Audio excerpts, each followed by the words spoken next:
क्या आप जानते हैं राजीव गांधी के लाडले, सोनिया के भाई और राहुल प्रियंका के मामू कहे जाने वाले बॉलीवुड के शहंशाह अमिताभ बच्चन ने आज से 4 दशक पहले राजनीति में कदम रखा था और अपने पहले ही चुनाव में विपक्ष के दिग्गज नेता पूर्व मुख्यमंत्री को इतने भारी बहुमत से हराया कि उस नेता ने राजनीति से ही संन्यास ले लिया। जब प्रचार के दौरान अमिताभ बच्चन रोड शो में पहुंचे तो वहां मौजूद लड़कियों की भीड़ ने उनके स्वागत में अपने दुपट्टे सड़क पर बिछा दिए थे। और कैसे जया बच्चन ने खुद को इलाहाबाद की नई बहू बताते हुए मुंह दिखाई में वोट मांगा था। कैसे अमिताभ बच्चन ने अपने ही प्रतिद्वंदी से चुनाव जीतने का आशीर्वाद लिया और चुनाव इस कदर जीता कि मतगणना के दौरान 4000 वोट ही रद्द हो गए। और आखिर वो कौन सी गलतफहमी थी जिसने राजीव और अमिताभ की गहरी दोस्ती में दरार डाल दी। जानेंगे बॉलीवुड के शहंशाह के राजनीतिक सफर की कुछ अनसुनी कहानियां।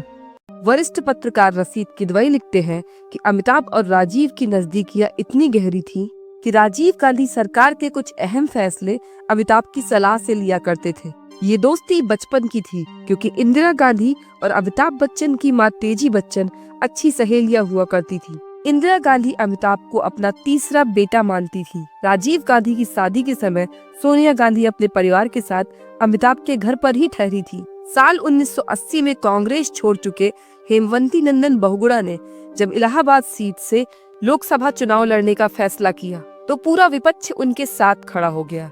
बहुगुणा पहले कांग्रेस की ओर से उत्तर प्रदेश के मुख्यमंत्री रह चुके थे। उस समय राजीव गांधी ने बहुगुणा जैसे दिग्गज नेता के सामने किसी अनुभवी नेता को उतारने के बजाय अपने दोस्त अमिताभ बच्चन को चुनावी मैदान में उतारने का फैसला किया। राजनीति की ज्यादा समझ न होने के बावजूद भी बिग बी अपने दोस्त के कहने पर अपना फिल्मी करियर छोड़ चुनावी मैदान में उतर आए।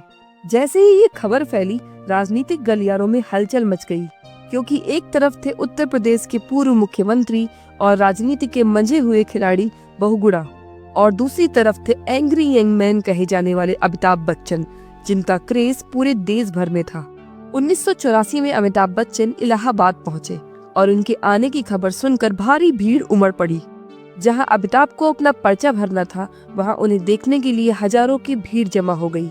चुनाव प्रचार के दौरान अमिताभ सिर्फ रटे रटाए 5-6 वाक्य ही बोलते थे और शुरुआत में वो सरकियां चुनाव हारते नजर आ रहे थे। लेकिन हवा उनके पक्ष में तब बदली जब जया बच्चन प्रचार में उतरी। उन्होंने खुद को इलाहाबाद की नई बहू बताकर मुंह दिखाई में जनता से वोट मांगे। एक बार प्रचार के दौरान बहुगुणा और अमिताभ बच्चन के काफिले का आमना सामना हो गया।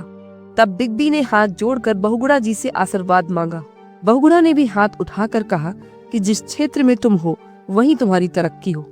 एक बार जब प्रचार के दौरान अमिताभ रोड शो करने पहुंचे तो वहां पहले से ही मौजूद कुछ लड़कियों ने काफिले के आने से पहले अमिताभ के स्वागत में सड़क पर अपने दुपट्टे बिछा दिए थे। लेकिन अमिताभ ने ये देखकर तुरंत अपनी गाड़ी रुकवाई और रिक्वेस्ट की कि वाहन किसी भी लड़की के दुपट्टे के ऊपर से नहीं गुजरेगा। जब चुनावी रिजल्ट आने का समय हुआ तो एक तरफ इंदिरा गांधी की मौत से राजीव गांधी को सहानुभूति मिली और वो भारी बहुमत से भारत के प्रधानमंत्री बने, और दूसरी तरफ इलाहाबाद की जनता ने एंग्री यंग मैन पर इतना प्यार लुटाया कि अमिताभ ने बहुगुणा को भारी वोटों से मात दे दी। हालांकि काउंटिंग के दौरान अमिताभ के 4000 वोट ही रद्द हो गए थे, क्योंकि ये अमिताभ की लेडी फैंस के वोट थे जो उन्होंने बैलेट पेपर पर मोहर की जगह लिपस्टिक वाले मार्क से दिए थे। फिर भी अमिताभ को 68% वोट मिले थे, जिससे बहुगुणा को इतना बड़ा झटका लगा कि उन्होंने राजनीति से ही संन्यास ले लिया। हालांकि राजीव गांधी और अमिताभ बच्चन की जीत का रंग 2 साल के अंदर ही फीका पड़ने लगा, क्योंकि जब बोफोर्स घोटाले का बवाल मचा तब बेकसूर होने के बावजूद खुद पर उठती उंगलियां देखकर अमिताभ का राजनीति से मन हट गया। राजनीति के चाणक्य कहे जाने वाले माखन लाल फोतेदार अपनी किताब में लिखते हैं कि एक बार जब अमिताभ राजीव से मिलने आए थे तो राजीव ने अमिताभ से कहा कि फोतेदार दी चाहते हैं कि आप इस्तीफा दे दें, और उसी वक्त अमिताभ ने इस्तीफा लिखकर स्पीकर को भिजवा दिया। इस तरह इस घोटाले ने अमिताभ और राजीव की बचपन की दोस्ती में दरार डाल दी। हालांकि बाद में इस घोटाले के कोई भी सबूत न मिलने के कारण अमिताभ और राजीव दोनों को कोर्ट की तरफ से क्लीन चिट मिल गई थी। लेकिन फिर से पहले जैसी दोस्ती हो पाती तब तक राजीव ने इस दुनिया को अलविदा कह दिया।